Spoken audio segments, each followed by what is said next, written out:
live episode of Surviving the Survivor. We bring you the best guests in all of true crime. Don't forget to subscribe and smash that like button. Here's your host, Emmy Award-winning broadcaster, Joel Waldman. What's up, STS Nation, and welcome to another episode of Surviving the Survivor, the podcast that promises to bring you Santa Claus in his 76ers cap, as well as the best guests in all of true crime, and yet again, a new and final set, at least for now. Please let me know what you think of the new, cleaner background that reps not only best guests, but STS Nation, and as I like to say, best guest, better community. You see that right over this shoulder, and that's why I would not be a weatherman, because I don't know how to point. I am not T-Pain. Merry Christmas and happy holidays to all of STS Nation. Someone had a comment about it. I'm looking for it right now. I'm looking,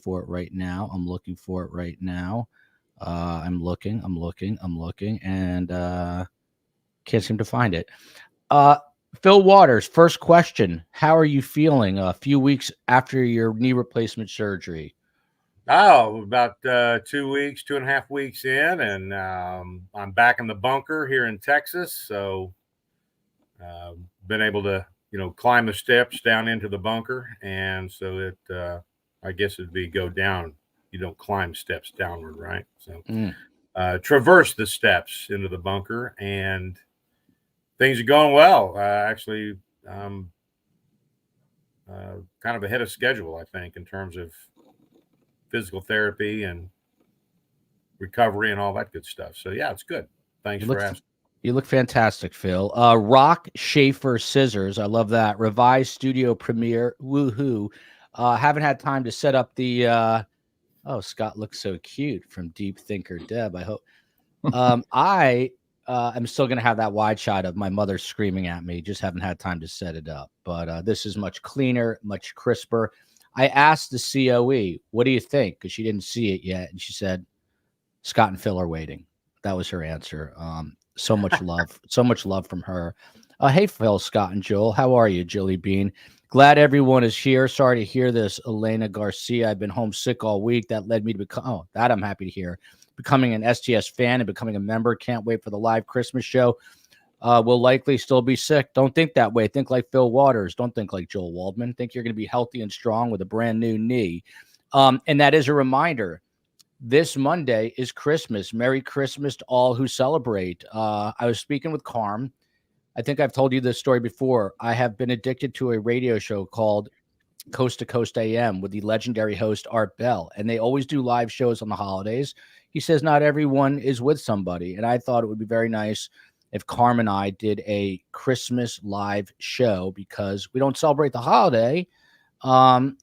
And we'd love to be with you guys. So that's what we're doing at 2 p.m. Eastern on Monday. It is going to be live Christmas with Carm. For those of you who would like to support us, Patreon and YouTube are the two ways. Please, on audio, thank you, Mish Cavernos, coming to us from Cape Town, South Africa. Please, if you're listening on audio, please listen to the audio platform. And love the Christmas hat from Erica. Please listen on the audio platform, Spotify, YouTube, Audible, those. And please give us 5 stars. The merch store is open. The COE has been working on that. A quick reminder, next Tuesday, this coming Tuesday, this few days from now, we've got someone inside the Adelson Circle who went to high school with Charlie and knows Wendy even better. And they're going to come on one-on-one for the hour. And this weekend, I'm interviewing Charlie's old dental hygienist, and we're going to air that while the COE and me and my kids are in Canada, freezing our behinds off. Why I'm going to cold weather, I have no idea. I hate cold weather. Fil Waters, do you like cold weather? I don't mean Houston cold. I mean like Montana or Canada cold. Well, I wouldn't say I like it. I mean, I grew up in Oklahoma. We had real seasons, we had snow and all that good stuff. And I enjoyed it. I liked it. Sure. But I mean, in terms of preferences, obviously everybody knows where we have chosen to kind of put our roots down for the extended period. So, you know. That would be Hawaii, everybody. Scott Duffy, Correct. there's so much to talk about with you. Number one, go 76ers. And by the way, I don't want to name drop Scott Duffy, but I do know. So I used to be a UFC addict, and those were in my media days. And back then there was a guy who would get me media access because he was a vice president of the UFC, but he has not now gone on to become the executive vice president of the 76ers. So I should introduce you. And maybe, just maybe, he'd get you guys some ticks one of these days. But tell me what's going on. There's so much going on. They've got the hat, that beautiful coat, and then what's happening? Is that Spider-Man I see? My son will be very jealous. Is that Spider-Man climbing, or is that Santa Claus? I can't tell. It's Santa Claus. That would be Santa Claus. Oh, okay. Yep. And climbing up to get to his reindeer, or what's going on there? He's climbing to get out because he's been kidnapped. He looks a little bluish. That's why I thought it was like you were spoofing and may have had a little. But what's going on further back there? This is wild. Yeah, we got my snowman. You're right. My snowman Christmas tree. Have a little fire going back there. We have my, soldiers, nutcrackers.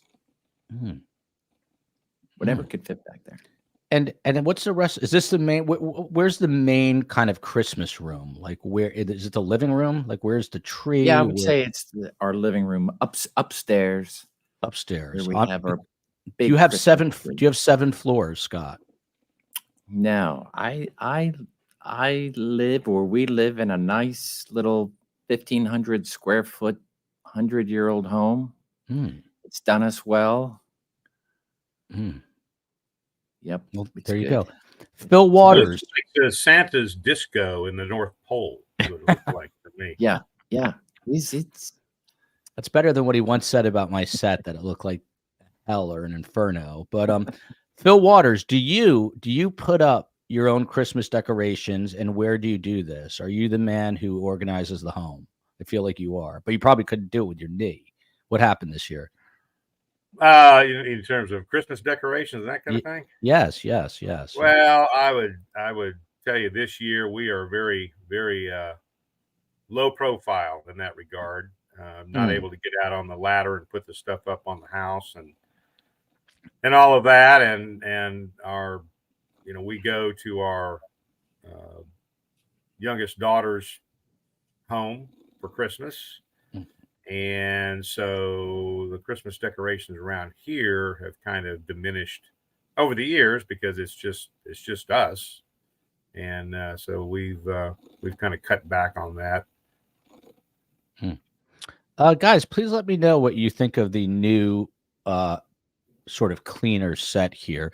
And your daughter, Phil, does she live in Houston, or are you traveling again? You can't travel with your leg, right? No, our youngest daughter, Jennifer, she and her family are in Houston in an area called Bunker Hill. And our oldest daughter is coming in from Piedmont, California with her family.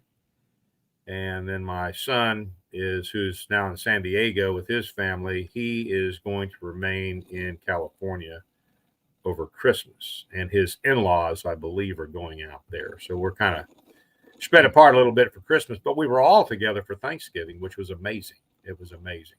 It was really, really an awesome gathering of all the family.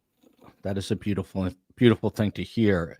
Monique Van Heck, look at this. She's coming to us from the Netherlands. And if that was not enough, Melanie is back. She is in Dubai. And I think last time she told us she is married to a captain for Emirates Airlines, which is supposed to be the best airline. I knew this was going to come up, Scott Duffy. Look at this. Are we going to get to meet Chi-Chi, the chinchilla, today, Scott? This is now the 3rd week that you said Chi-Chi would be on your shoulder, and Chi-Chi is nowhere to be seen. No pressure. No pressure. We will. I'm looking at him right now. He looks like he wants to make a run for it. Yeah, I have to get him when he least expects it. This is a great question from one Jewish person to another. Mish is Jewish in Cape Town, South Africa. Joel, do you ever have FOMO about not celebrating Christmas? Sometimes I do. That's a great question. I think it's changed over the years. As a kid, it sort of sucks when everyone is getting presents around the Christmas tree and you're Jewish, but you get Hanukkah, which is interesting because they coincide. And on Hanukkah, you get a new present every night for 8 nights. So that's the rationale my kids use, even though for Christmas, you probably get even more presents. But they don't know that, and they are off of school for the 397th day this year. And so they're not watching the podcast today, and so they will never know that. I will never let them know that. But my 4, soon-to-be 5-year-old J-Max saw one of those massive – by the way, anyone who's tuning in for true crime, this is the point where I'm always wondering, what are they thinking, the new people? But needless to say, it's one of these Christmas trees, like pop-up stores on the side of the road. And there was a giant Santa Claus. I mean, like 50 feet in the air, inflatable Santa Claus. And my kid lost his mind. And there you go. So I think he was probably wishing that he was with Santa Claus, as I like to call him. Jody Arrington, great panel. Oh, great. Thank you. Mish says, love the new set. Thank you. Mish was a makeup artist with media people. So I'm going to be, I'm very, very happy to hear that. And Jilly Bean looks very STS. I'm not sure if I know that. Kathy P, this is sort of what I was going for. Very professional. So that makes me feel good. The wide shot will still be crazy. I still need to keep a little crazy. I love this set. The set looks good. Thank you. Hey, Mona. So every time, by the way, Phil's got like a serious look. So I don't know if he's, he's getting ready for the holidays. He's focused, but we're going to dive into, as Phil calls him, the evil doer. Every time we do that, of course, it's important to remember Kaylee Gonzalez, Maddie Mogan, Xana Kernodle, and of course, Ethan Chapin, the victims in this. And there was some breaking news on this yesterday. Since everyone yells at me that I favor Phil, I will go to Scott first to throw off the masses, to confuse them. It's an element of war. You want to confuse the enemy. Scott Duffy. I usually do that out of respect, by the way, because he is America's most respected detective. He's also older than the two of us, and I respect my elders. But just to prove the point that I don't favor Scott, I will Phil. I will go to Scott first. Scott Duffy.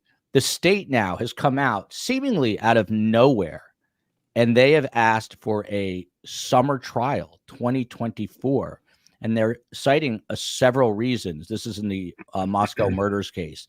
They're saying that Moscow High School is right next to the Latah County Courthouse. It's already caused a ton of problems with parking. And also, if school's in session, it's nearly impossible to get rooms as it is. So how would they help people in the media and, of course, the families and all these other people? Do you think there's any way in hell, this is a high-profile death penalty case, that it can begin this summer, 6 weeks over this summer? Oh, sure. I mean, I look at it this way too. The summer obviously being better weather for what I imagine. Somebody tell me if I'm different. Seems like a cold part of the country, so you want to try to have the best of everything possible. And then of course, why interfere with your school's buses and drop off and pickups and because it will be a media spectacle. So it's worth a shot. If the defense doesn't put up stink about it, then I could see it happening. It's not like it's 6 months too soon. There's already been a delay. So it's if it was summer of 2023, I would say it would be a slightly different story. But no, why not try to use the elements and the seasons and the right time when you expect the least amount of your local population, and that way you have room to put all these media mobile units. There will be it will look like a major crime scene with all these mobile command centers. Yes, it will. The set is okay, but you're always looking down, not as engaging when you're looking up. That's because I'm looking at my notes. I will have to hang teleprompter type things. The COE will get right on that off the ceiling. That way I'm looking more at the camera, but I will do my best to stare right at you. Fil Waters, this is a death penalty trial. Is this going to be able to convene this summer? It's only, it seems like a million years away, but it's probably 6-7 months away. Do you think that is feasible? Scott Duffy seems to think so. Do you concur with him? Oh, I agree with Scott. I'm sure the prosecutors, if they weren't prepared to go to trial, they wouldn't have suggested such a thing. And it sounds to me like it's a wise decision based on just the logistics of putting this particular trial on. So they're trying to minimize the outerlying traffic in that area that occurs just by natural means. So they're trying to minimize the number of people that are going to be there, and accommodates the people that are there for the trial to be able to get rooms and so forth and so on. And so I don't find it strange at all. I think it's we're going on what at that point this summer, almost 2 years. It was November of last year. Yes, almost 2 years. Correct. So pretty close to 2 years, and that's pretty consistent with what I've seen in my experience in terms of murder trials, capital murder trials. And so I don't find anything strange about their request to try to get this thing going during the summer. I'm going to bring the COE. COE, can you tell the world what you think of this new set instead of telling me after your criticisms? Let's do it for the whole world to hear so we can get our fight over with right now. What don't you like? Tell me. It's okay. Hold on, Judah. We're on the podcast. It's okay. That's J-Mac. You unmute yourself, COE. What does that mean? That's okay. What does that mean? It's okay. What do you want? Butterflies flying around? What? I had a mural. Hey, what's up, J-Mac? How are you? Do you miss Santa Claus? Look, Santa Claus is on the screen right now. COE, that's it. It looks okay. That's it. She's gone. Just like same thing happens in real life. Well, let me ask a question here regarding the set. Is the new studio, is it just gone? No, this is the same studio. Just I switched. You'll see. There's the mural is still up. It's just over here now. And I'm going to get a second camera, and then you're going to see that. But what everyone would rather see, I think, is this, since it is Christmas. Look at this. Look at this. Look at this. That's Scott pretty bizarre. I hope Scott Duffy, those your panties appear to be in a wad there. I told you would have some fun stuff for Christmas. Scott, how's your saxophone playing? I can't wait to see that thing hit the interwebs. The haters are going to love that one. Scott, it looks almost like you have a belly ring there, but I think it could be from the saxophone. But how is your sax playing, Scott Duffy? It's my sax playing is not too good, though. There is a saxophone in the house. There is. Okay. Look, the set looks great. I'm obsessed with this, as you can tell. Love Scott's hat. Norway's in the house. Love the set. Christmas is a FOMO holiday. Ha ha ha. So Fil Waters, we'll try to take you seriously. I'll leave this up for a few moments. I like the new set, Michelle Pretoria says from South Africa, although I miss Carm shouting at you. You're going to see that. We're going to get that back up. I just didn't get time to prepare the wide shot. So Fil Waters, with a picture of Scott Duffy in his panties in a wad and a saxophone sitting on your lap, please answer the following question. The motions, the defense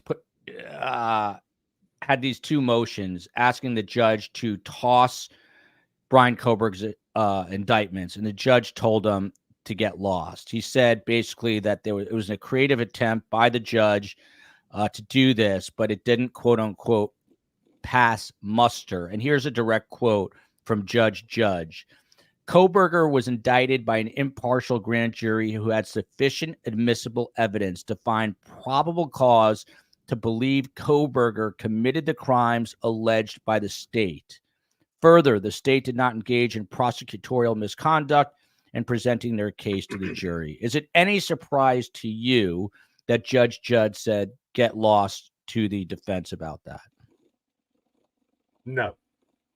Didn't think so. How come? Open-ended question. Well, I believe I read where they were trying to get this indictment dismissed because there was not evidence beyond a reasonable doubt, I believe is what their phrasing was. And I'm just kind of fascinated by that because, as the judge said, the indictment is only required to have probable cause. So this business about trying to try this trial or this case during the indictment phase or the grand jury phase was, I think, and we've been seeing this from the defense, these are just Hail Mary passes, and they're just trying to see if they can get this judge to make some sort of motion in their favor, and he's not going to have it. I mean, he knows they're operating outside the boundaries, and so he's telling them pretty clearly that, and they know this. I just think they've just got I think they've got an uphill climb on this one, and I guess we will see once this trial starts to see the full scope of the evidence. But these are just typical. I don't find them strange about what the defense is trying to do and trying to get indictments quashed and that kind of thing. Their legal reasoning doesn't have any foothold. That's their problem. By the way, Chris and Grogan, Joel, and you got those awesome sneakers. So there was an event this week with Ruth Markel, and I was presented from this person right here, Sam I Am, who's telling me the set is too dark. I can never win. I will try to brighten up the background. Look at this. Look at what I got. These are custom-made STS sneakers. Look at this. This is unreal. These are by a company here in Miami called Reed Revez. Shout out to Reed Revez. They're on Instagram, and they made me these sneakers. There's a logo is on there. The crime scene tape's on there. STS Nation. It says best guests on there, and you see STS Nation True Crime. They're pretty sweet, aren't they? I love them. Fil and Scott couldn't care less. Scott Duffy. Do you like my sneakers, Scott? I do. I was wondering if they're going to wind up underneath my Christmas tree on Monday morning. That would be awesome. That'd be great. I'll have to see. They're hand painted, by the way. A lot of work. The judge went on to say the grand jury is not a trial jury. Its function is to screen whether or not there is sufficient evidence to proceed to trial. Now, the defense alleged that the prosecutors were withholding evidence that could aid Bryan Kohberger in defending himself, and that biased the grand jury, and that the grand jury was given inaccurate instructions, and that they used the wrong standard of proof, yada, yada, yada. Scott, what is really going on here? Why is the defense doing this? Was this just a Hail Mary to say, hey, let's see if we can get this guy off, or at least get things restarted on a better foot? Is that what this was? No, I think they're just putting a lot out there leading up to the trial, whenever the trial takes place. One thing to stay in the media, that they're constantly making their defense, and they keep repeating the same old song, the fact that the grand jury was this or was that. So I just think every couple of months this defense pops up, and especially in a grand jury, you do not need to put everything. It's just enough, just like in an affidavit. You just put enough through, and withholding evidence just doesn't exist in the grand jury. They get what they get.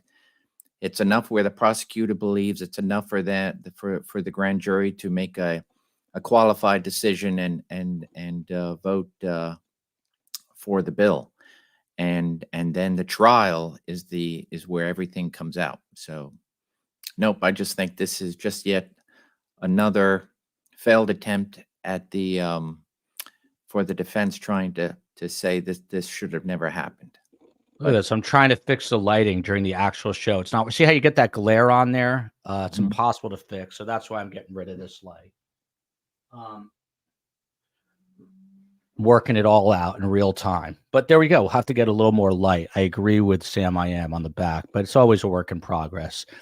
Fil Waters, 1122 King Road. That is the now infamous home in Moscow, Idaho. And for whatever reason, they are hell-bent, the university is, on demolishing this house on December 28th.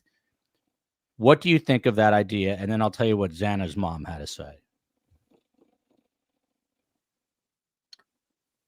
Well, I would have to say, I think what I've read about this, though, is that I don't think anybody on the legal side of this thing is objecting to it. I didn't read anywhere where the prosecutors or the defense were going to object to this house being destroyed. If there was some objection, I didn't see it. Maybe it's out there somewhere, but as long as both sides are in agreement that they have the evidence that they need, and the defense, maybe the defense has rethought their strategy. If they were thinking about wanting the jury to go through the house, they may have rethought that and decided that maybe that doesn't bode well for us if we were to suggest such a thing. And I can understand why the university wants to get this thing flattened, and I think they're going to build a memorial park of some kind, and so on that location. And to me, it just doesn't. It's kind of a push. I don't. As long as both sides are satisfied they have all the evidence they can glean from this thing, and the defense isn't pushing to do a walkthrough with the jury, I say tear it down. Take care of it. Wow. It's really not the answer I was expecting from Fil Waters. I thought as America's most respected homicide detective, he was going to say, leave that up. That's evidence. I want the jurors to walk through it. It reminds me, because of the Alec Murdaugh trial, they lived at this huge estate out in the middle of nowhere, and the jury did do a walkthrough of what is known as Moselle. And some jurors, I think it influenced them. Space Coast, by the way, on the West Coast, can we get a cutout Carm that's wagging her finger at you in the corner? Space Coast, you and I are going to put together this 2-shot, and you're going to help me with this lighting, because I don't know how to light this properly. But yeah, you'll see Carm waving the finger at me for sure. That house should stay up for the jury, to be honest. Well, Xana Kernodle, one of the victim's mothers, her name is Karen Northington.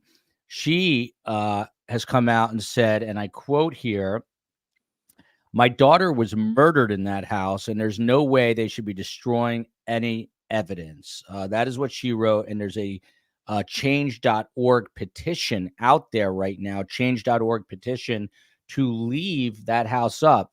Scott Duffy of the Federal Bureau of Investigation, what say you? Should, look at this, from Blackwood Door. Wow, Phil is looking fine in the Republic of Ireland. Look at that.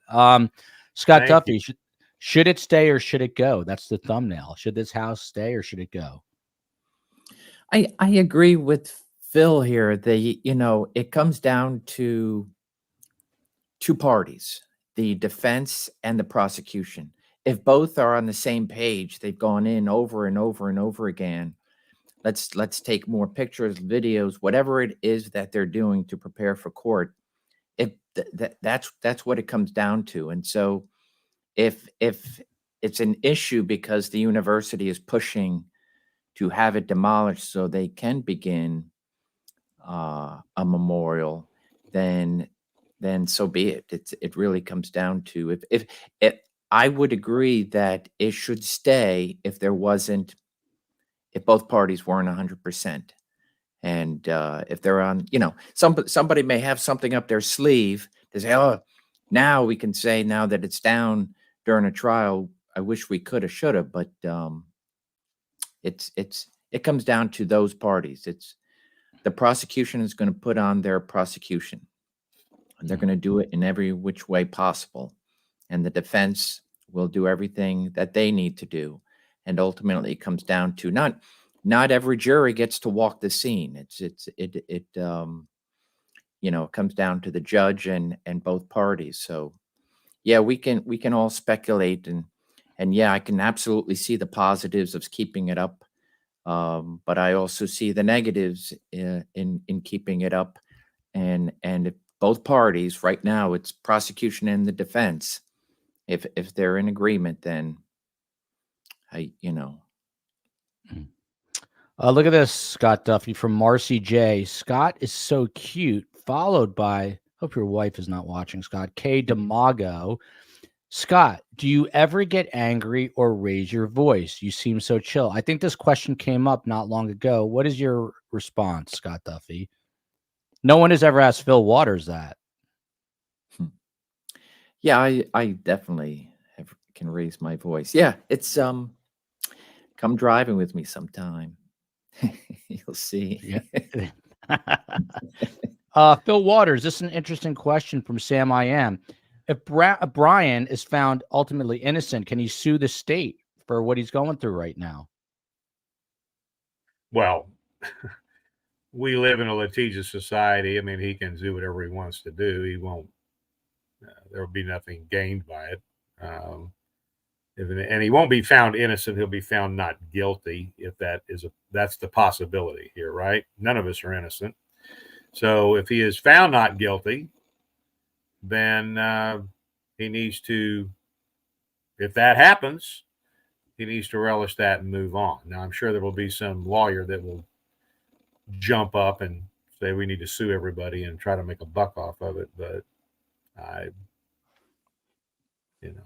you don't think in order for him to gain any kind of compensation for his being charged and being jailed and so forth and so on, at least in Texas, I don't know what it is in Idaho, but in Texas, he would have to show absolute innocence, and in order to get any kind of compensation through what they may have been through in terms of the legal process. So I knowing what we know now about the evidence that we know about, I don't see how he gets acquitted, but you never know what a jury is going to do. So we shall see, hopefully this summer. Look at this beach bum. I'm going to try. By the way, I just fixed the lighting. Sam, I am. Let me know what you think. I just lightened up the back. It was a very furtive, quick move on my part. I flipped around a floor light, and tell me if that looks better. Thank you. By the time this is all said and done, I will be a certified set designer. Beach Bum says, I'm going to try to attend this trial. I can report in. Well, I'll tell you what, I was just talking to Tim Jansen and Steve Cohen, and we are going to go this summer. We're going to cover this trial. We are going to be there for this trial. So we're going to see Beach Bum out there, and hope that everyone tunes in to check it out. The real question here, Scott Duffy, Fil said the state will be ready. Is the defense going to be ready, do you think? But first, let me read a quote from the University of Idaho president about the home. He says, "It is the grim reminder of the heinous act that took place there. C. Scott Green," he's the president. "While we appreciate the emotional connection some family members of the victims may have to this house, it is time for its removal and to allow the collective healing of our community to continue." Scott here, he says the emotional connection, but I think there's more than an emotional connection here. We're talking about evidence in a murder case, in a quadruple murder case. Scott Duffy, are his remarks missing the mark a little bit, do you think? No. I mean, I agree in the sense that you have tremendous amount of emotions. Of course, a horrible crime was committed in that house,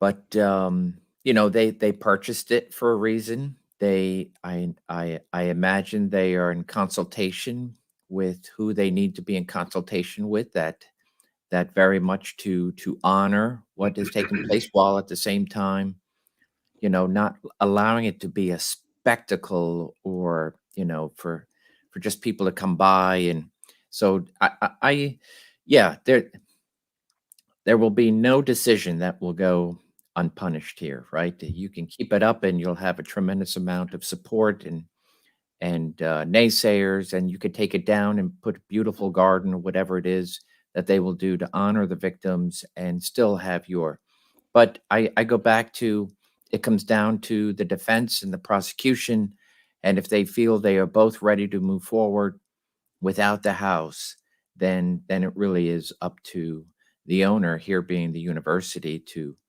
move this forward. So Fil Waters, she spelled your name, or he spelled your name wrong. Run, Forrest, run. I'd like you to respond to this. Run says Fil might be the Scrooge. He looks very grumpy today. I hope the knee is good. Any comments for Run, Forrest, run? No. Okay. That's what I thought you might say. Sam A.M., I don't know that I understand this question. What state is Surviving the Survivor in? What state are we in? Or like, what's this? Our state is always in flux. We're always one step away from a massive disaster, but we're in Florida. But Sam, if maybe this isn't who I think Sam I Am is, and maybe I'm confusing it. I thought Sam I Am. So we're in Florida, if that's what you're asking. And this must not be who I thought Sam I Am was. So apologies.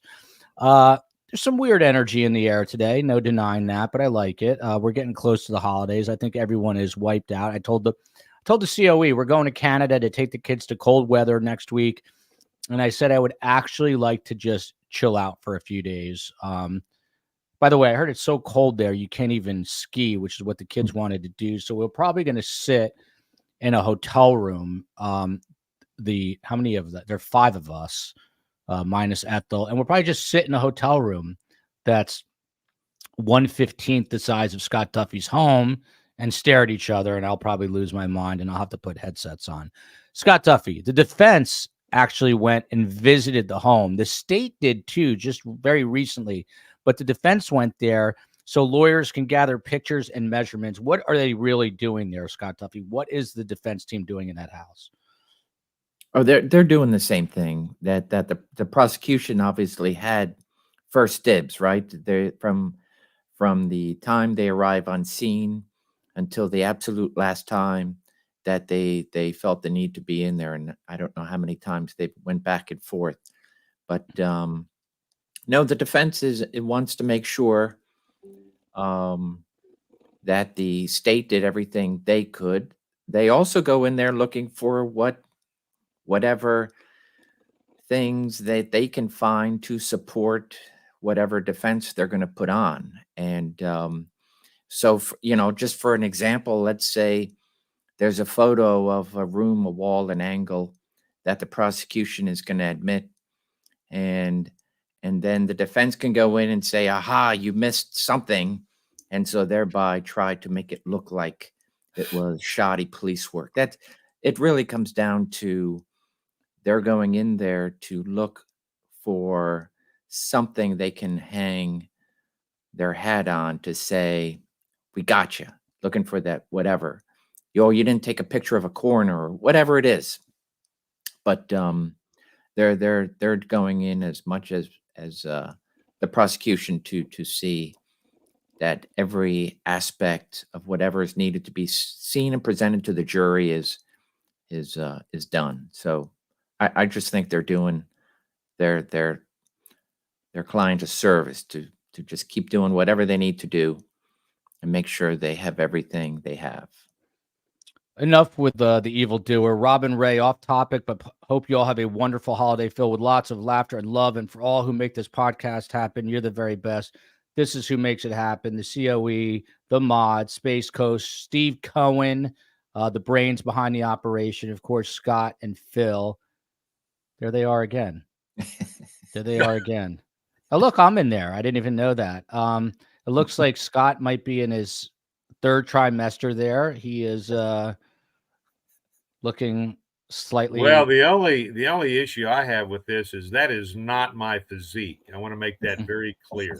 Well, that is not my physique.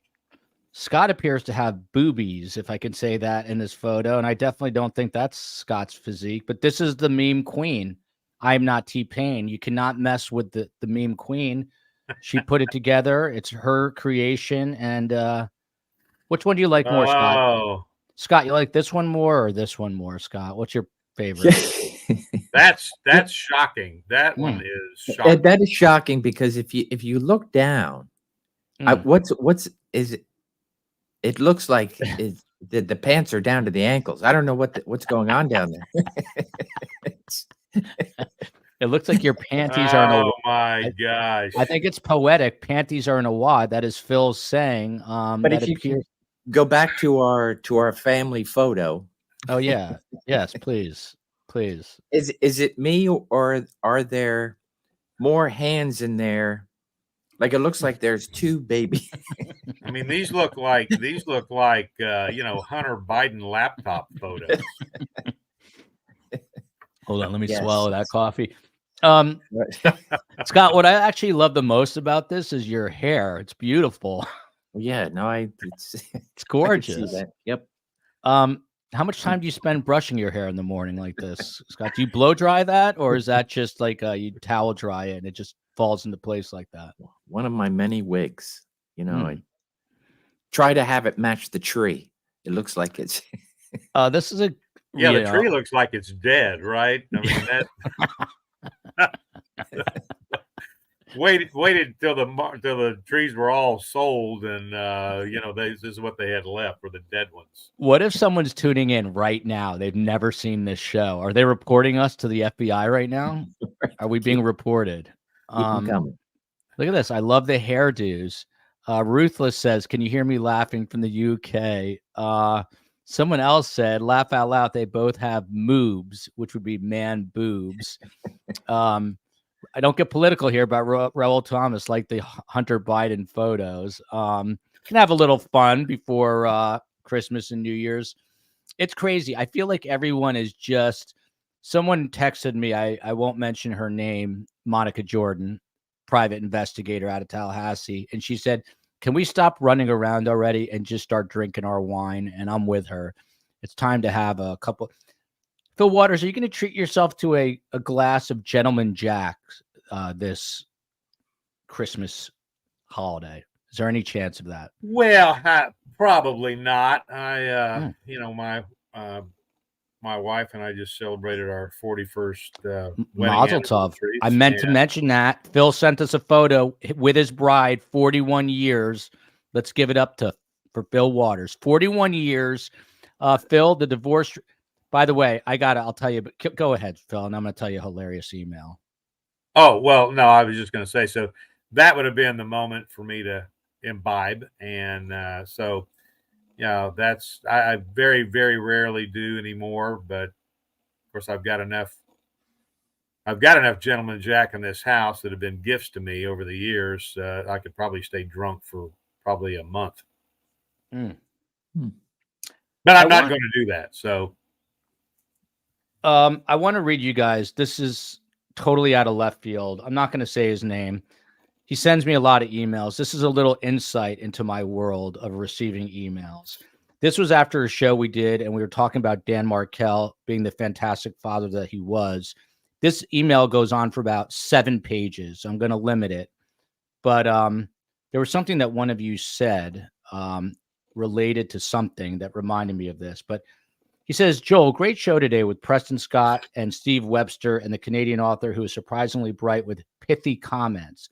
One cynical view. Stephen Webster goes on and on about what a great dedicated father Dan was with pictures of his kids in his office. Blah, blah, blah, blah, blah."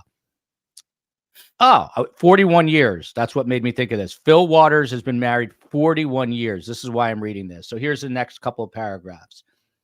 He goes on to say, "Every parent of 2 to 3-year-old kids is enamored with his kids, or it's a magical time. Wait till the little effers," and he writes it out, "get to junior high and hit puberty and become surly, angry, rejecting little turds, starting to reject their parents. That's why all family TV commercials feature young little kids. The S, it rhymes with bit, the S hasn't hit the fan yet.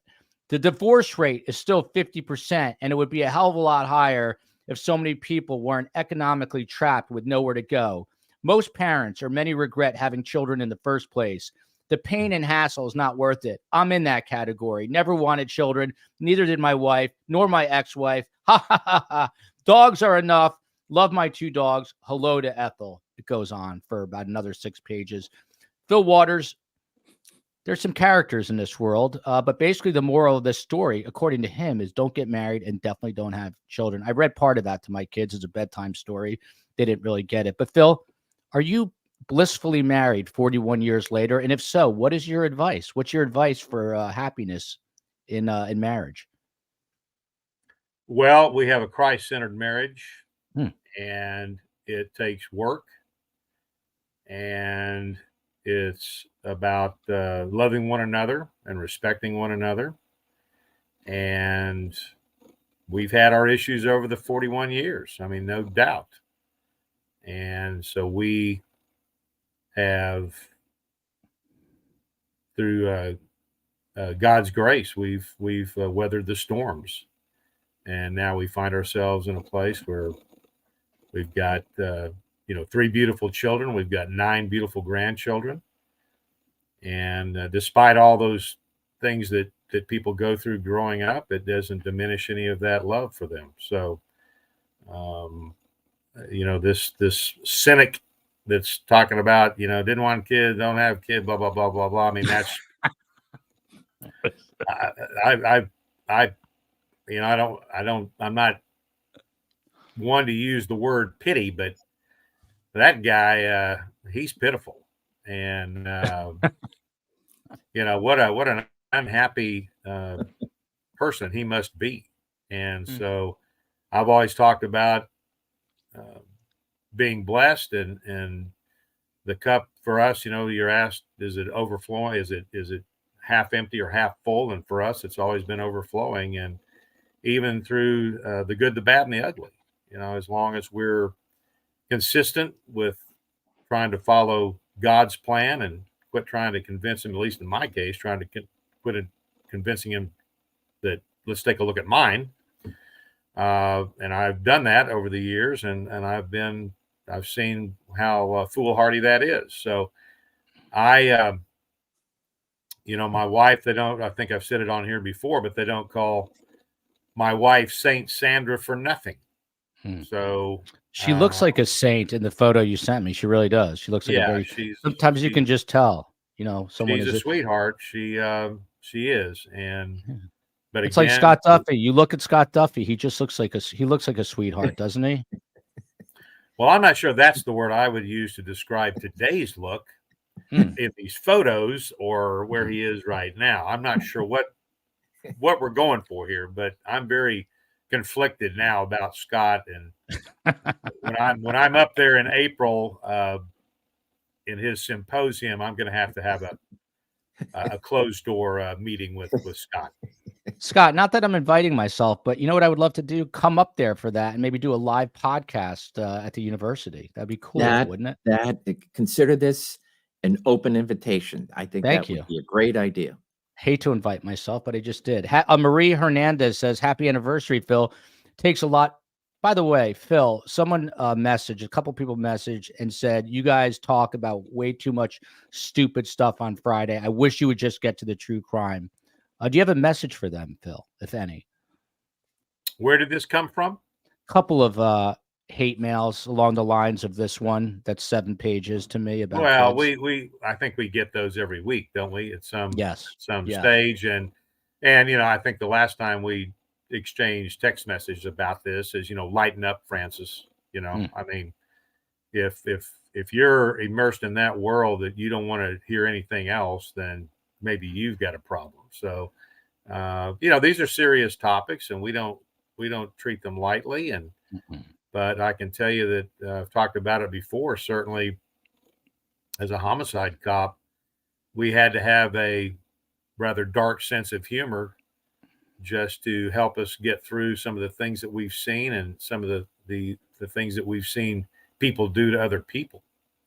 So if that's what they want to immerse themselves in, then go somewhere else. I mean, there's 1,000 podcasts out here, true crime podcasts, and they range from very good to ridiculous. And so conspiracy theories and the facts and so you've got your choice. Why you choose to hang out with us on Friday and then complain about it, well, who's the problem in that scenario? So, very well said, Phil. But only one podcast will be the future halftime show at the Super Bowl, and that is this one. Malibu says, dogs are the greatest gift to man. Fil Waters, I know once again I'm favoring you over Scott, but someone called me out because Ethel sleeps on my bed and I cuddle with her. Do you find that disgusting, or does Poppy come near your bed? Oh no, Poppy's in bed with us every night. I'm so happy to hear that. Scott Duffy, are your dogs allowed on your bed, Scott Duffy? They're allowed, but the one dog, she does not. She does not sleep with us. We've tried whatever she wanted to sleep on beds, but she enjoys her own bed. By the way, Ethel usually leaves. She likes to sleep alone in the extra room and on a beanbag. So she usually starts there, leaves. She doesn't like the noise, and then in the middle of the night she will come back, and then she will lay on my legs, and then I wake up and my leg is dead, and it's the same thing every night. Today, I don't want to bore anyone. I woke up with extreme back pain. I might need a back replacement. I have no idea why, but it might be because Ethel was laying on me and I didn't realize it. Beverly Brannon, congratulations to you. My husband has been happily, she doesn't say, I love this. My husband has been happily married for 46 years. I love that. Beverly, what about you? Curious to know. So moving on here, we have 19 stories to get through. Scott has to be out of here in exactly 37 minutes. So we're going to have to move quickly here. But there is outrage in Long Island because Scott Duffy, Rex Heuermann's wife, Asa Ellerip, is in fact getting paid 7 figures by Peacock, which is owned by NBC, the TV docuseries production company. Shannan Gilbert, one of the victim's sisters, said she was disappointed, disgusted, flabbergasted, and this spread all the way to Albany, the state capital, where State Senator Kevin Thomas says the amount of money that's being thrown here while victims' families get nothing is horrible. They're just exploiting their pain for profit. And what they're trying to do now, there's a law called the Son of Sam law. It's a decades-old law. Son of Sam, of course, was an infamous serial killer in the 70s in New York City. It was one of the New York was a scary place back then. And he said that he was hearing voices in his head from his dog. That's why he killed these people. And so there was a Son of Sam law instituted, which prohibited killers like David Berkowitz, who was the son of Sam, from profiting off their crimes. The law eventually was ruled unconstitutional, Scott Duffy. It was amended, and victims now have to be notified of movies and book deals so that they can sue for the profits. But now, because of what happened in Long Island, they are trying to close that loophole so they just simply can't profit. Your thoughts, Scott Duffy? Yeah, this bothers me on quite a few different levels. It's why it, and then of course I start to think, but it's all speculation about how quick they divorced, and was there a whole legal reason that because something like this was in the balance. It seems to have taken place rather quickly, as opposed to somebody reaching out and saying, we would love to throw money your way just to get your side of the story and follow you around. Okay, let me think about it, and so forth. So I do agree with any of the victims that have a problem with this. Maybe a couple years down the road after everything's been adjudicated and whatnot, but it's you can follow any one of the victims' families just to see what's what. how they've agonized over the many years of the unknown to then having a victim identified and the family at least know what happened to their loved one. And I could see so many different aspects to where some, these families could receive some funding, but this bothers me. It always has once this came out and as a rumor, then of course being verified. So it's I will say this: I feel for any family member of a suspect. I do, because I've seen it where family members are, they are in a tremendous position to now having to try to find whatever it is to put pieces back together and whatnot. And you will see their tremendous support of victims. But this is still very early, and we don't know a lot, and we don't know what's happening between the family dynamic. And so for this to take place so quickly, I mean, this is really quick. I have a lot of questions for that. Yeah. PSS. I can never say it. Just join. Not sure what's happening on the screen, but I love Mr. Scott Duffy's holiday attire. What's funny about this, I can't seem to get when I click it off. Usually it comes back to the three of us, and it's not happening. So maybe that is, there it is. I was going to say maybe that's God's way of saying he wants me to keep these memes up. The ones who message you are probably the criminals. That could, and look at this one. This is no truer statement has ever been said here on STS. If you're a true fan, you love the silly Friday banter. Yes, you do. Fil Waters, your thoughts on profiting off of murder? A lot of these criminals have done it in the past. Should they be able to? Should they close this Son of Sam loophole in the law? Well, I find it detestable that somebody goes out, commits a horrific crime, and then profits from it. Now, I see that all the time in what I do now, in that I work a lot of premise liability cases in which someone was, for the most part, they're either murdered, a sexual assault, or assaulted in some way on a piece of property. And then in the cases of murder, the family members sue the property owners, claiming that they should have been able to foresee this occurring and that they were negligent in providing proper security that would have somehow prevented this event from occurring to their loved one. So they, in turn, are trying to profit off of the death, off of the murder of their loved ones. And I see it time and time again. And I find that as reprehensible as I do the person that commits a murder and then tries to profit off of it. I think trying to go after blood money after any kind of an event like that, I think is disgusting, no matter on which side of it's being generated. So I think there's some merit.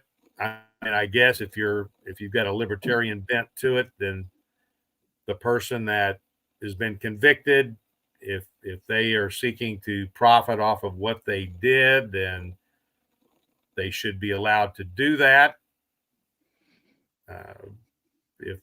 If you want to take the First Amendment, freedom of speech, freedom of expression, that kind of thing, but sometimes you've got to do what's right and not what's legal, and so there's a big difference between the two. So I think that efforts to keep these people from making some sort of profit off of some horrific act that they committed upon another person, I think there's some validity to that. Always a thoughtful response. Alicia Elliott with a super sticker. I find your show informative and enjoyable. By the way, you're not going to get two better investigators on any panel, anywhere, anytime than America's most respected detective and Santa Claus. You will never find that anywhere else. Don't change anything. We're not going to. Shaker Maker says she's coming to us from Perth, Scotland. Scotland, yes. Fil Waters, I actually, once again, I'm going to get yelled at for favoring you over Scott. It's like having brothers, but I purpose this next story is actually horrific, but I bring it up because I think it takes Fil Waters and his sort of paternal instincts. I always say I would hate to be yelled at by Fil Waters if I was his son. This happens sadly, and it's going to happen again this holiday. A head-on crash killed 4 members of a Wisconsin family just days before Christmas. The Waupaca County Sheriff's Office identified the victims as driver Daniel Gonzalez. Daniel Gonzalez. I'm saying I don't know what's wrong with me. His brother Fabian, their younger sisters Lillian, who was only 14, and Daniela, 19. 9. I'm sorry. The youngest was 9. And the youngest, or the middle, the 14-year-old, she was a freshman in high school and wanted to become a teacher, while Daniela, the 9-year-old, was in 4th grade and wanted to become a cheerleader. The suspect in this case is a guy named Scott Farmer, 47 years old. He had an open bottle of vodka in his car and 4 prior convictions. Fil Waters, it's a time of celebration. It's a happy new year. It's a Merry Christmas. And you've got people always drinking and driving. I'm sure that you've been on the scene of these crimes. What is your best advice to people out there who can't seem to stay off the bottle and get behind the wheel? Because I can guarantee you this is not going to be the only headline we read like this. Well, it's not a question of my advice to these people. Look, this driving drunk and killing people, was the person that caused this farmer character, was he injured in any way? As far as I know, he was not. And that always seems to be the case. They always just walk away, right? That's right. Yeah. And I have seen these scenes, and they are always horrific.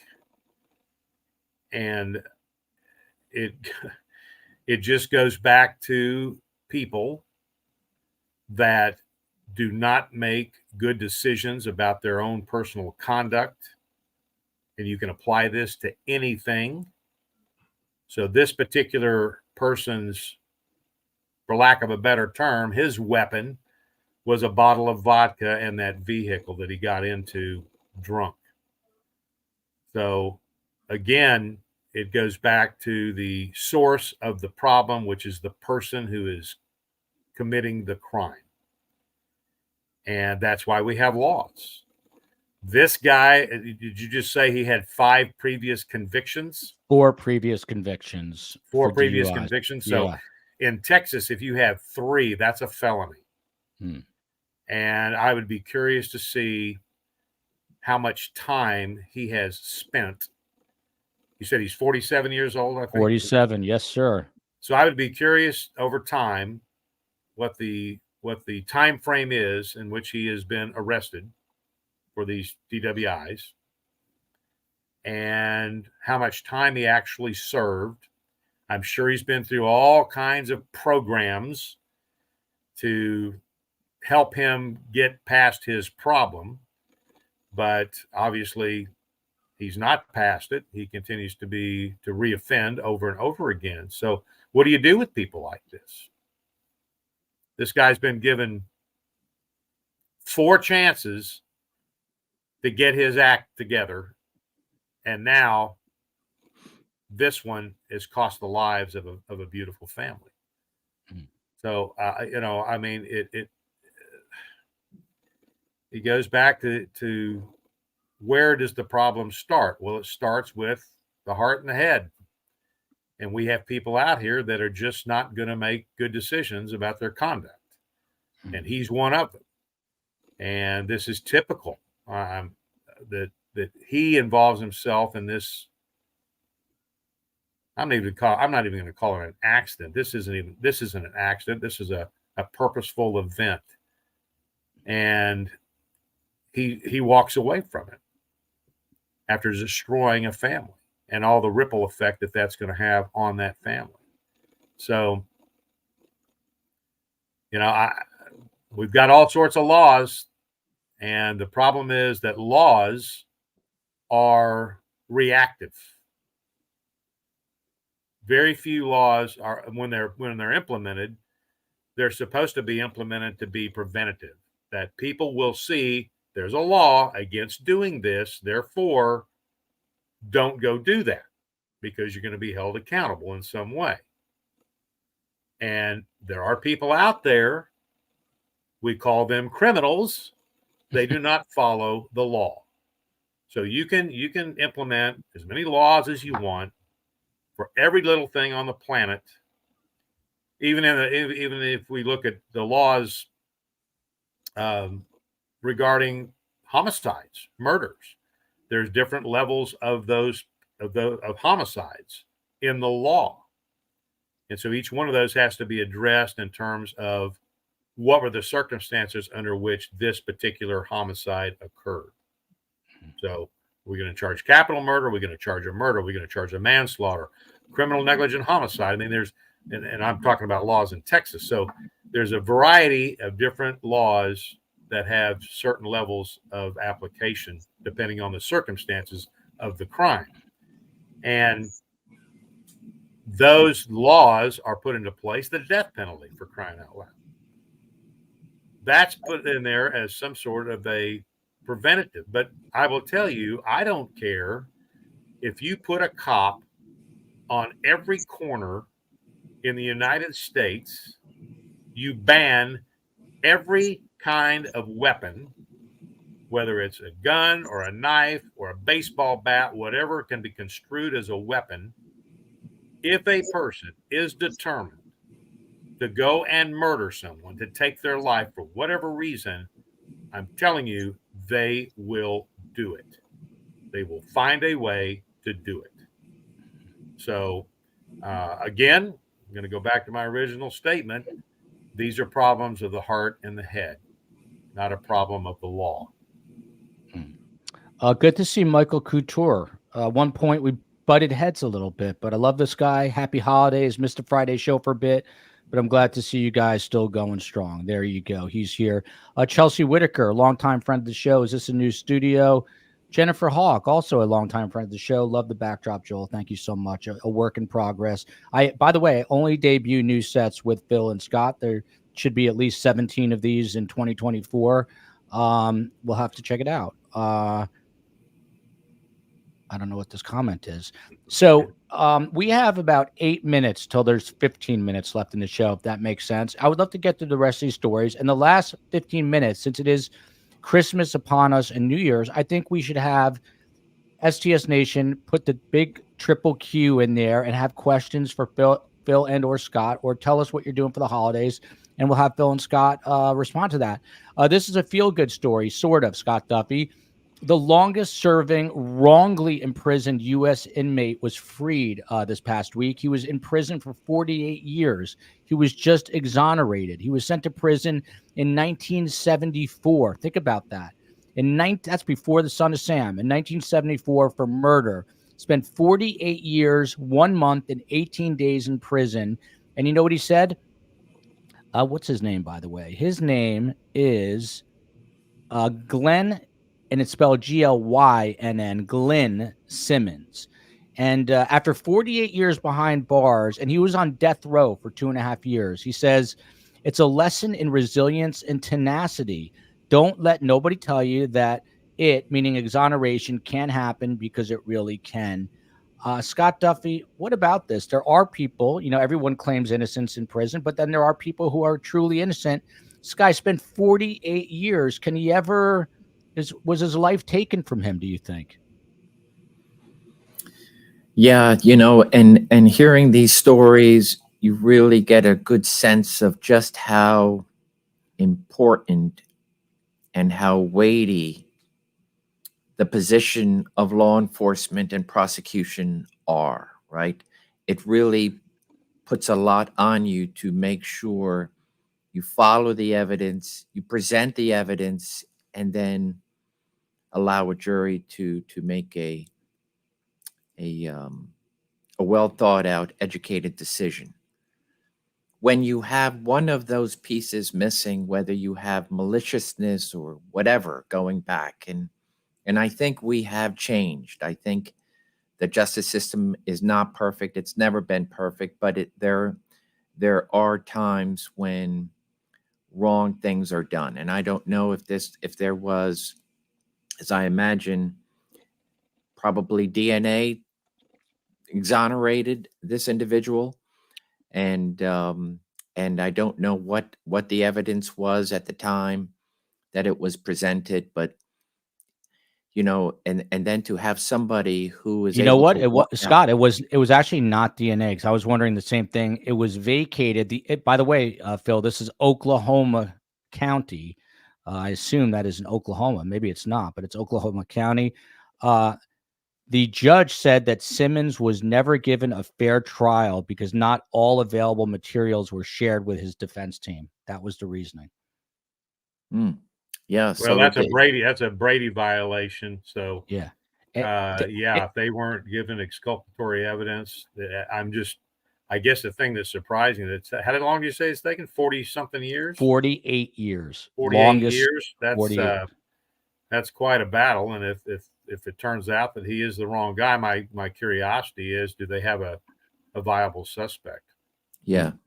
By the way, he has started a GoFundMe, and he says he plans to use the funds to quote unquote live. Now, he says, I want to get my own place, clothes, furniture, transportation. I'm 70 years old. I plan to use my remaining time to help others who are still stuck where I was. We need to fix this system so that what happened to me will never happen to anyone else ever again.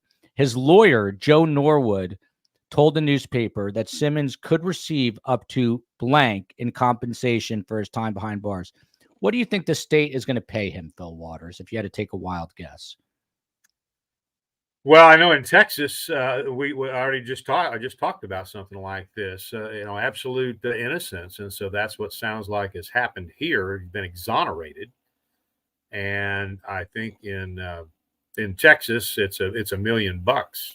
I don't know what it is in Oklahoma, but I would imagine that since he has been exonerated, which to me would be the same equivalent as absolute innocence, that the state has some sort of compensatory damages that they're going to pay him for being incarcerated for 48 years. And they may figure that up. It may not be just a flat $1 million.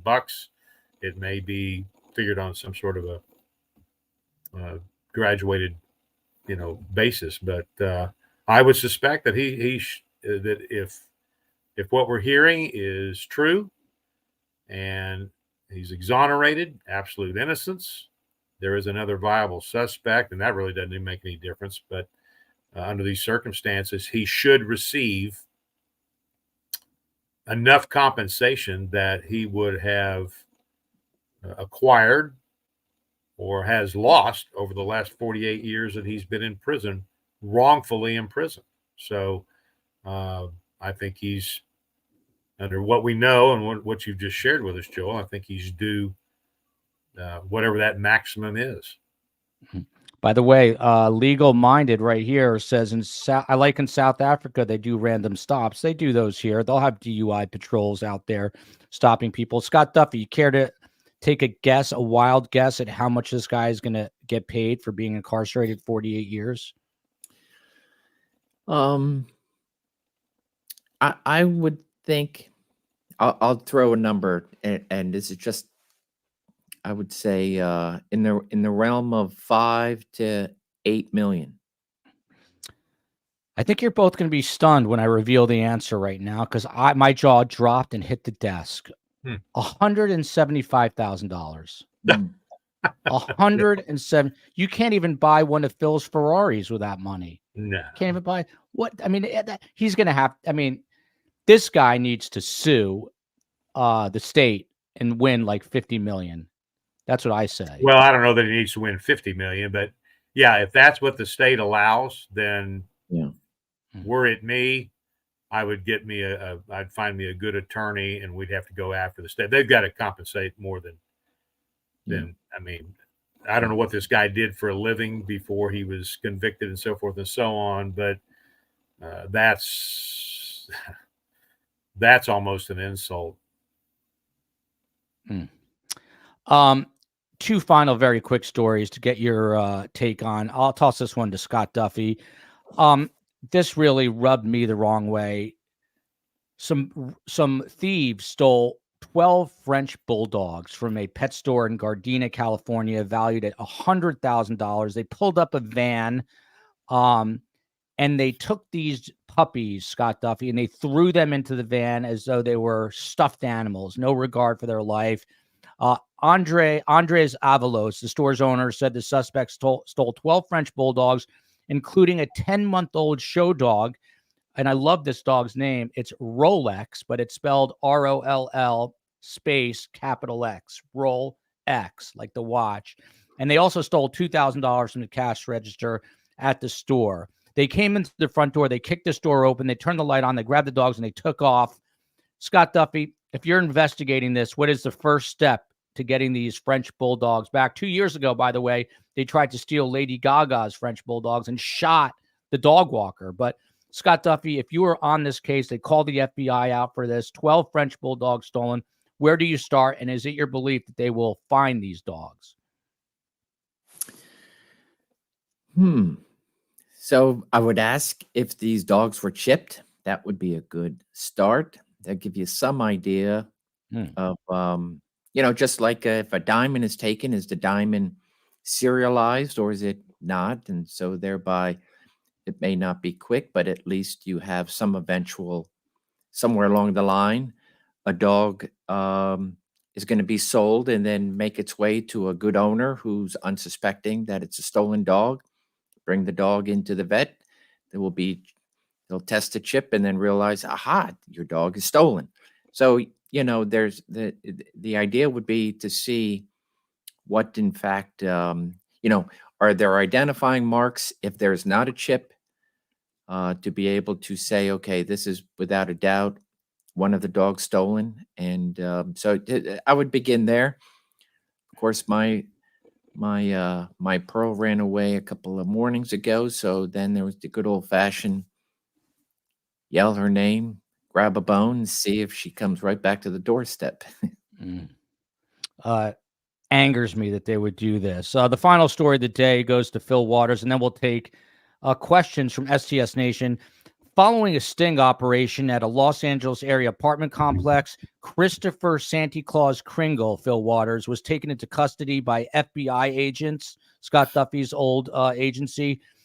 Santa Claus is currently being held at the LA Metro Police Department pending delivery of approximately $132 million total charges of breaking and entering in homes and businesses across the globe. Michael Cortan, assistant director for the FBI's Office of Public Affairs, gave a brief statement to the press about the arrest. He says, the Bureau has been monitoring Mr. Kringle's activities for the last 10 years. However, due to his elusiveness and a seemingly uncanny ability to ascend and descend into homes through a chimney or climate system, had made setting up sting operations almost impossible. We also had to account for his speed due to the nature of his work. We had a window of approximately 8/100,000ths of a second to identify, isolate, and detain the suspect. Are you impressed with the FBI's work here in getting Santa Claus? No, I'm not. I think the FBI has created another problem for themselves. Scott Duffy, this is your old agency. Real quickly, Scott Duffy, there's more to this story. For this operation, we utilized the services of the Central Intelligence Agency, MI6 out of Britain, ACE, I guess, out of Italy, and the ASIO from Australia. By coordinating with these agencies over the last several months, we were able to execute a plan of action that gave us several optimal opportunities to locate and detain Santa Claus. Agents from the FBI, NCIA, and the Houston Police Department, I just added that, were able to successfully complete the operation at a home in Los Angeles early Christmas morning. Does it sadden you that they have finally gotten Santa Claus on breaking and entering 132 million counts? Yeah, I think Santa Claus has a good case. I think this is going to be a no bill quickly. If they try to indict Santa Claus, you're not going to find a jury to be able to do it. So it's a temporary setback. He has a few days left, no doubt. Christmas Eve, he's out. No judge is going to hold him. I love it. There you I go. want to hear the recordings between the lead agents. There, so do I. There you That's go. what I want to hear. Scott Duffy, I never heard this expression, but I had Jennifer Koffendorfer, former FBI agent and SWAT officer in the FBI. She did Surviving My Biggest Case. She talked about a case in Houston, Fil Waters, called Los Tios in the 90s. It was to get two humongous Colombian cartel drug lords, and they eventually got them. But she said, I got the ticket. That's like an FBI thing when you get the ticket for the case. So I never knew that. Do you use that lingo, Scott? Is that something you guys say? I got the ticket. No, I wonder if I'm not quite sure what she means by that, but I wonder if she was working on call that week. We all share calls, and sometimes I will cherry pick a call if I was on call, and then I see a case that's going to go to the supervisor. I'd be like, that looks like a good one. I'll just keep that out. There you go. You took your own ticket. Here we go. Last 10 minutes, 9 minutes and change. Questions for Fil and Scott. Fil and Scott. Fil, first, what do you want from Santa? I have more than I need. So whatever it would be that Santa would see fit for me, I would suggest that he. Okay. I would suggest that he pass that on to someone that is in greater need than I am, certainly. Very nice, Fil. Look at this. It says, ho, ho, hope your panties aren't on a wad this Christmas. And your knee looks wow, fantastic. that's gosh, that's hard to look at. Fil, your knee looks perfect there. McSpunky, thank you for donating another membership. You are the membership master here. Lindsay Shea, friend of the show. Scott Duffy, who's the hardest person to shop for on your list? Keep the questions coming. I would say the one who doesn't have a list. There's always one who waits and waits and waits. It makes it tough. When they were younger, it was easy. I can go out and I pretty much know what they want. As they get older and they're not letting me know what's on their list, it becomes a guessing game. Fil, Scott, this one's for you. Not really. The other one, Fil, you answer that. Is Die Hard a Christmas movie, do you think? I think it is. Yes. I think in every way No. it's at Christmas. I think it was released at Christmas. Yeah, it's a Christmas movie. You bet. Ho, ho, ho. That's Marie P. asking that. Now, Brianna has a more serious question, Scott Duffy. The FBI, the CIA, or the DOJ, which is better? Which is the best? Phil's laughing at all of them. Phil's making fun of all of them. So the Department of Justice is like the I would say between the FBI and the CIA, one in intel, one I would absolutely say FBI. Dreamscape. Speaking of Die Hard, Fil, what is your favorite Christmas movie? And this has a U in it, meaning it's coming from Canada or Europe or Australia. Holy cow. I would say It's a Wonderful Life. It's a Wonderful Life. There you go. With Jimmy Stewart. Yeah. Scott Duffy, what's your favorite Christmas movie? I wouldn't know what else to ask. Get me questions in here, STS Nation. This is you've got anything you can ask both Fil and Scott right now. But Scott, your favorite Christmas movie, do you have one? So I enjoy watching year after year, two of them. There's more, but Christmas Vacation always gets me. And then was it the National Lampoon Vacation Christmas? And then I do like A Christmas Story. Mm. Mm. Ruthless says that all these memes are very disturbing. I don't know what she's talking about. Is that like a ukulele right there? What is that, That's what it Phil? looks like. Yeah, well, Hawaii. It's Well, it's Hawaiian. your You're, picture, Phil. I didn't You even know it. realize there's so much going on. I didn't even realize you're wearing a Hawaiian shirt there because I was just staring at your knees Yeah. to make sure we're okay. And in Hawaii, instead of Merry Christmas, it's Mele Kalikimaka. There you go. Say that again. Mele Kaliki Mele Maka. Kalikimaka. Sing it. Mele Kaliki Maka. In fact, there's a song. Yeah. Mele Kalikimaka is the way to be. Yeah. By the Right. way, Israel, whatever his name is, every time that guy, sings, I weep. That guy's got one of the most beautiful voices. Israel, whose last name I cannot pronounce. Don, hold on a sec here. PSS is back. Scott, does the FBI need an orthopedic surgeon? PSS, my back is about to break. Any advice? But what about the FBI? Do they need an orthopedic surgeon? Absolutely. And the FBI does have, and so I would absolutely tell the doctor to offer services that the FBI does have regional doctors that they partner with so absolutely. I would not have known that. Slackjaw, is Fil undercover? Looks like are you currently on a stakeout, Fil Waters? You talking about right now as I sit in the bunker? No. Yes. No, you're not. Okay. Don Hoger, real quick. What do you both leave for Santa? What do you leave for Santa, if anything, Fil Waters? Well, we used to leave homemade chocolate chip cookies. That's awesome. I wish you and left a glass some of milk, by the way. Yeah, I wish you left some for me. What's your favorite Christmas memories that you both have had in your lives? Scott Duffy, what is a Christmas memory that stands out? You know what? There was this one police set that I saw, and it was probably in my 5, 6, 7 range, and so I can see it this morning. It arrived under my Christmas tree. It's exactly what I wanted. It was a huge police set, like everything you can imagine, and What does that unwrapping mean? it. What does that mean? A police set? Like, Does that mean it had everything from the uniform, gun, everything that a police officer needs. And this it is was something that you got in the past or this year? yeah, just this morning.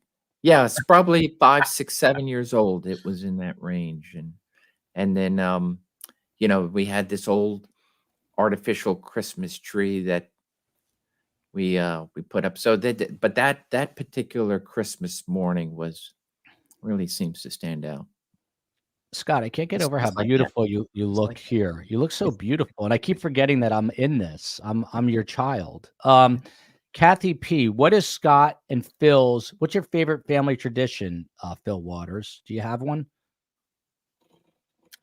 Well, the kids are gone, so now I guess the tradition is gathering many of them together as we can.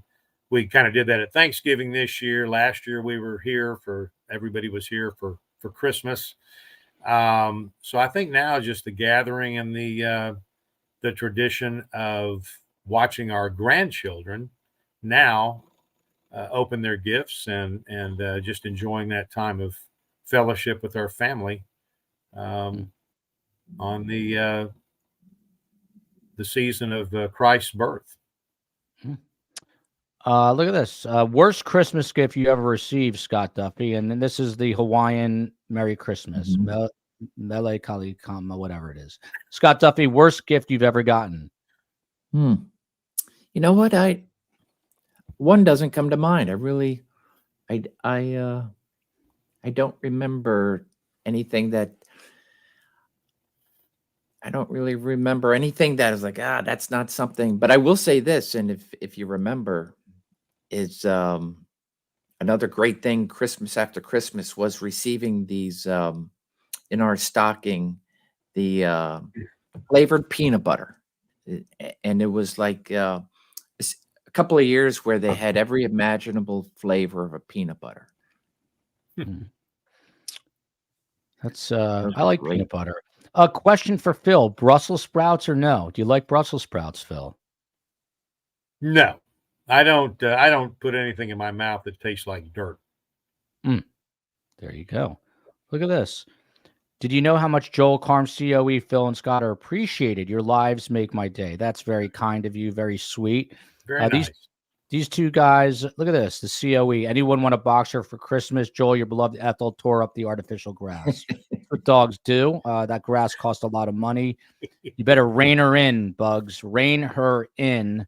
So as you're Let's see. going through this, I'm just going to try to get Chi-Chi on camera. Oh, please do that. Yes, please. Scott, Phil, then, your guy's favorite Christmas song. Your favorite Christmas song. We'll go a few minutes here until Phil tells me to shut the up. But Phil, your favorite Christmas song, different than movie. Oh, holy night. It is a beautiful song. Look, there he is. Get him on. Dude needs to go on a diet. What's that little guy weigh? 90 pounds? Oh my gosh. Show us your Chi-Chi, Scott. Maybe a pound. You could just about make a shawl out of him, huh? This is a serious question. We'll send that to Phil. He's more a serious guy. Did the FBI, Scott's agency, fail John Benet Ramsey? Oh, I think a whole lot of combined law enforcement failures in that particular investigation. A bunch. I don't know anybody corners the market on it. Fil Waters, look at this question. Out of the blue from Darlene, maybe her husband's up to no good. What is the average cost of a private investigator? I'm in upstate New York, like the Canadian border. Great show today. I appreciate your all work. Shout out to the Canadian border. How cold is it up there, Darlene? Is there an average cost? Well, I don't know, because it would be different for each different area, state, and so forth and so on. I know in the Houston area, it can range anywhere depending from 75 to 150 bucks an hour. In my particular case, I have different rates, different fees for different types of investigations. So I have a range of costs, and I require retainers on a lot of them. So I can tell you it's not cheap. In fact, my wife jokes that we couldn't even afford me. But by the way, Phil only charges in Ferraris. That's the only way to get Phil. He's the only private investigator in the nation you have to pay in Ferraris or Ferrari parts. You must give him does a Ferrari have a muffler, Phil? Wouldn't even know. Oh yeah, sure they do. But in fact, my 360's got a Capristo exhaust system on it, which is a little bit beefier, more of an F1 sound coming out of it. So, Scott Duffy, have you ever heard of that? A Capristo, Scott Duffy? Have you ever heard of that? Yeah. Look at Chi-Chi. Yeah. How cute. Chi-Chi is very cute. But now, again, Scott, if you let him down, he's running for inside the walls. That's his. Yeah, I mean, he'll definitely. I'm trying to see if I can get him. He's trying to find a way out right now, even as we speak. He is. If you were police and he was a suspect, you'd both be very nervous. It'd be a takedown right now. Phil, Christmas breakfast or dinner? What do you prefer? We actually do kind of the middle of the afternoon. My wife makes gumbo and etouffee. She's from Louisiana, so her gumbo is the only gumbo that I will eat. But it's a family gathering and at my youngest daughter's home, and she mixes up the gumbo and all that good stuff. And so we kind of have it, 3, 4 o'clock in the afternoon. I have to go back to Phil on this because I'm going to rephrase this question from Pharaoh Gamma. Does Phil consider Santy coming down the chimney an intruder and fair game? Would he stare down the barrel of your 45, Phil, if you came in through the chimney? Well, I think I would have enough intelligence information to recognize that person is not have any harmful intent, that they are there for the best reasons possible, which is to give gifts. This is I can't say the last name. Favorite cookie, Scott, but here from Catherine in Hawaii, Israel. I can't say his last name. The sweetest voice. There it is. Oh, that's Merry Christmas. Thank you, Catherine. Merry Christmas. I'm not even going to try to say it. I'll let Phil say it. Scott Duffy, your favorite kind of cookie? That's where we left off. A few more, and then we'll let these gentlemen go. They have things to do. Yeah, like a chocolate chip peanut butter cookie. Chocolate chip, peanut butter chip. 1000%. What's your favorite Christmas carol, Fil Waters? Well, I think I already answered that. Oh Holy Night. I like Joy to the World and the story behind it. So yeah, I really like Silent Night. I do enjoy Christmas carols. By the way, prior to a couple of weeks ago, when I'm back on a health kick, I was eating my Haagen-Dazs, and I would take a spoonful of Nutella and then take a spoonful of ice cream. And I was doing that pretty much every night for a while. I have to stand up and say that I'm an addict, a sugar addict, and I can't control myself. And so I am trying to stay away from the sugar. That's my Christmas made, Scott. That's because you have Chi-Chi there in your arms. You've made a person's Christmas. Let's get one more. What are your plans, by the way, as we round this out? Scott Duffy, you first. What are the plans the next couple of days? It's a festive time of year. I assume the family is in. What do you do for Christmas Eve? What's happening Christmas Day? Fill us in on the Duffy tradition here. Yeah, so Christmas Eve will be, we'll probably head to either the 6th or there's a couple of different masses, Thank you, but Dom's mom. we'll Go head ahead. to Christmas Eve Mass. Hmm. And then Christmas Day will be cooking. My younger brother and his girls will be popping over, and probably late afternoon. So it's just a nice chill, eating, enjoying family, and that kind of Christmas. Phil, this is an interesting question from Vanilla Rose. Any interesting situations which happened while on duty over Christmas, maybe back in your narcotics days? Did you used to ever work on Christmas Day? Well, there were many times where I worked on Christmas Day. I guess the only one that comes to mind is I remember on one particular Christmas working a homicide and just standing out there at the scene, thinking about the season and the day and who murders someone on Christmas, Fil Waters? Well, somebody who's got a black heart. But yeah, so that was, in fact, I think I even posted something to my LinkedIn page when that occurred. It just caused me, I just remember standing out there in the cold and reflecting on what I was looking at on the day of the greatest gift to mankind was given. So yeah, that was kind of caused me to pause for a moment. Andy School, we need to ask Carm about Joel as a baby, his temperament. It's kind of funny because my boy is a lot like me. Let's put it this way. Grandma Carm took the last bite of J Mac's ice cream sandwich last night. They were over at Grandma's. He wasn't having it. He went completely insane and made Grandma go down to the little store and get him another one. So he's slightly OCD, did not like Grandma taking that last bite. Never seen Carm apologize as much. So you can, and by the way, the reason I bring this up, we're doing a live Christmas show on Christmas Day, 2 p.m. You can ask Carm anything. Andy School, what is Scott holding? That is what you would call an overweight rodent, correct, Scott Duffy? That would be, yeah, chinchilla. So there you go. Chi-Chi is a chinchilla. Yep, yeah. Very gentle, very beautiful creature, actually, a beautiful creature. Scott Duffy, do you think that Chi-Chi has emotions, maybe not to the degree that us humans, but do you think he loves you? Do you think he feels that kind of energy, that kind of feeling toward you? Absolutely. He's got a lot of personality. So he'll grab the bars of his prison and he's loves to eat, loves to be pet. He just but he will not stand still. So I'll wind up with this final question on this Christmas holiday. Look at this. This one I didn't see. This must be a new one from the. Look at me. Look how strong I am. I'm able to hold both Fil and Scott. I'm a real man there. Look at that. I Looks like the pigtails. Yeah, and I love your pigtails, and it looks like you're trying to get away. He looks kind of like Chi-Chi.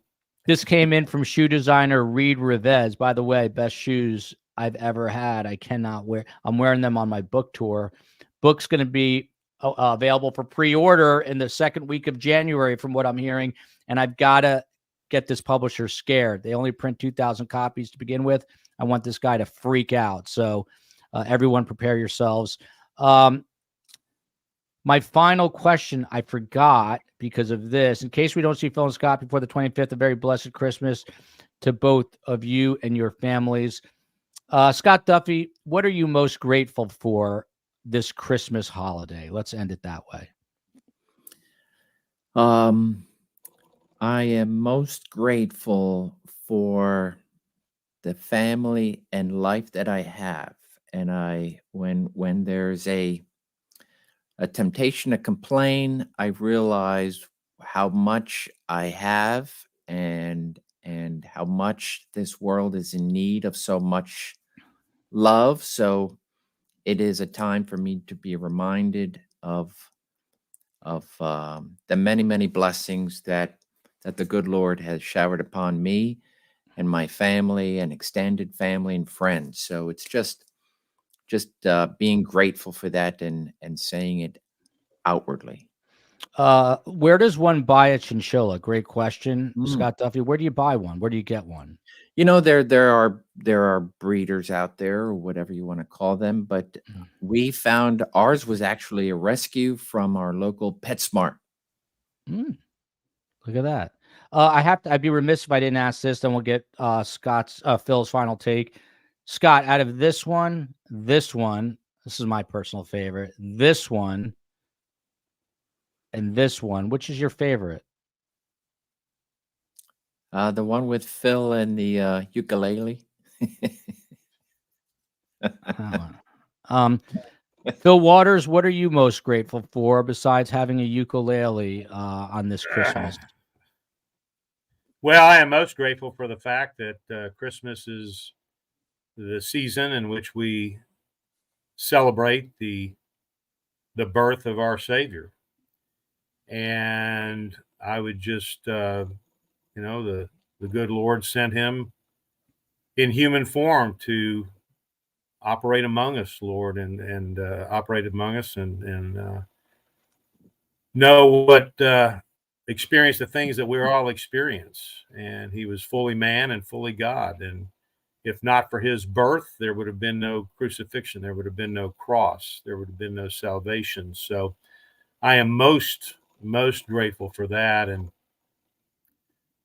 I would just remind folks that while Christ's birth as a baby takes place, he was not born then as Christ. He's always been in existence. And the Bible tells us that. And, John 1, in the beginning, the Word was already in existence, and the Word was with God, and the Word was God. And he existed in the beginning with God. So he's always been here. And, the good Lord decided that we can't get out of this on our own. So he gave his son and as this gift at this time. And so I just, whether you believe or not, that's the fact. That's the truth. And he's there for everyone. And that gift is for everyone. And so that's what I'm most grateful for. And then the things that Scott's talked about that just happened after that, my family. I'm grateful for this country. I'm grateful for our Marines, our servicemen and women that serve 24/7, and especially through the holidays, our law enforcement, first responders. They're going to be out there working, protecting folks from the evildoers that lie in wait to do harm. There's a lot to be grateful for, and I think people need to look at what they have more than what they don't have. And we are the greatest nation on the face of the earth that's ever been brought forth. I'm grateful for that. I'm grateful for our founding fathers that put together this interesting experiment based on a belief in God and Judeo-Christian values. And while we have slipped up many, many times over history, we're the only country on the face of the planet that has ever corrected those wrongs and made it a better and a stronger nation. And so, yeah, there's a lot to be grateful for, and I could go on, and I won't, but I'm grateful for you guys, the friendship that we've developed, and the fellowship that we have every Friday, and in other venues. I'm grateful for these folks that they want to spend their time with us on these Fridays. So I'm grateful for that. Even the haters. I'm grateful for everybody that shows up and wants to participate in any form or fashion. So it's very humbling. And so I just wish everybody a merriest of Christmases. Remember why we're celebrating it, and that they would have a great time of fellowship with their friends and families. Very beautifully said. Rachel is correct. I'm grateful I'm not in prison. Phil, I have to ask you, is it this one? This one? This one? You're asking me if I have a favorite among these it's things? This one. What I'm most concerned about is these things showing up in every facet of the interwebs. Someone already asked that these people, we have a newsletter going out now. Someone asked if we put them in. Gosh. The COE will have to put them in there. By the way, I love this from Gen X Granny. Drop your extra cookies off to the fire department, police department, EMS department. Those are the first responders. They're working. They are the Fils and Scotts of the world that leave their families behind and respond to horrible situations. I would like to do that. You know what? Someone at this thing that Ruth Markel spoke at gave me a couple of giant boxes of cookies. And since I'm cutting my sugar addiction down and I don't care about my kids eating that junk, maybe I'll take my kids, and there's a firehouse not far, and we will go bring it. They will scream and yell and kick the whole way, but I got to teach these damn kids a lesson. So that will be my gift to them for this holiday. Love you guys. Best guests, better community. I love STS Nation. We're going to be live on Christmas. Could not do any of this without you guys. Appreciate everything so much. And have a very Merry Christmas. Don't dare drink and drive. Love you, America. Love you, Santa Claus. Love you, all the continents on this globe. Here we go.